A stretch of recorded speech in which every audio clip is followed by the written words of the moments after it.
I was beaten and dragged into Hamas's spider's web of terror tunnels under Gaza. It was a nightmare, says FAITHFULL. A grandmother released by Hamas last night has spoken of the hell she went through while imprisoned in Gaza's spider web of terror tunnels. Traumatized Yocheved Lifshitz, 85, survived 2 weeks at the hands of the terrorists who beat and dragged her deep into their lair. Yocheved was handed over to the Red Cross late on Monday with fellow hostage Nurit Cooper, 79. Both were airlifted to hospital and reunited with their relieved families. Hamas said it freed them over compelling humanitarian reasons, but both their elderly husbands, aged 83 and 84, remain inside Gaza as hostages.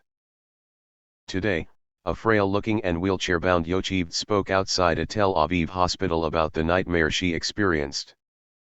"I went through a nightmare we couldn't have imagined. I constantly have the images of what happened repeating in my mind." She described how she was kidnapped and dragged away on a motorbike tied with her legs on one side and her head on the other during Hamas's bloody rampage on October 7. The terrorists hit her with a wooden pole and they stormed through plowed fields. "They didn't break my ribs, but it hurt me a lot in that area, making it difficult to breathe. They stole my watch and jewelry." Once they reached Gaza, they were forced to walk several kilometers on wet ground inside the spider web of Hamas's terror tunnels. Through the 2-week ordeal, Yocheved said she slept on mattresses on the floor close to 25 other cowering captives. "They gave us pita bread, hard cheese, some low-fat cream cheese and cucumber. That was our food for the entire day," she added, stating it was what her captors ate. Yocheved described the experience as hell. She also noted that Hamas seemed really prepared and that the operation appeared to have been planned for a long time. "They schooled us with this terrible attack," she said, while accusing Israel of ignoring Hamas's threats to attack. As she was freed last night, Yocheved was filmed shaking hands with her balaclava-clad captor and wishing him peace. Despite the many hardships, she said they treated us well and added that a doctor visited her and fellow hostages every 2 to 3 days. Sharoni, an artist and academic based in London, said it was incredible to be reunited with her mother, to hold her hand and to kiss her cheek. "She is very sharp and is very keen to share the information, pass on the information to families of other hostages she was with," she told the BBC. Sharoni said she will continue to campaign for the release of her father, Odette Lifshitz, and the other captives. "I hope he is being looked after and has the chance to talk. My mum said they had been looked after and there was a doctor there, so this gives a lot of comfort to everybody. We have so many people that we've lost, it is a little ray of light but there is a huge darkness as well."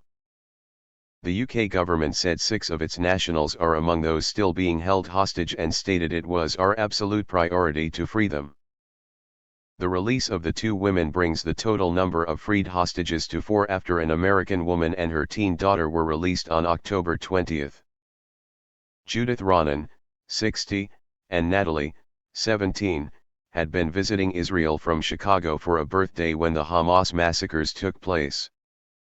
An IDF intelligence officer, Yossi Alfer, today claimed Hamas is releasing hostages slowly in the hopes of delaying Israel's ground offensive. "If we want to wait 2 or 3 years, maybe we'll get another 100 hostages," he fumed, adding that there should be no gratitude to Hamas for the pair released. It comes as Hamas terrorists filmed themselves blowing up a father with a grenade in front of his terrified kids who screamed "I want to die" in the latest atrocity to be uncovered. It is part of a grisly compilation of footage released by Israel as a captive Hamas fighter claims he was under direct orders to behead innocents. Israel said it had been forced to release the almost unwatchable montage to thwart a misinformation campaign by deluded supporters of its terrorist enemy. One clip showed a father being blown up by a grenade and his 2 young sons being spattered with his blood as they attempted to flee. One of the boys can be heard screaming, "Daddy's dead, it's not a prank. I wish I were dead." Israel claimed that another video was taken during an interrogation of a 24-year-old captive from Hamas's Zaytan battalion. The Hamas terrorist shockingly claimed he was under direct orders to behead women, children, and the elderly.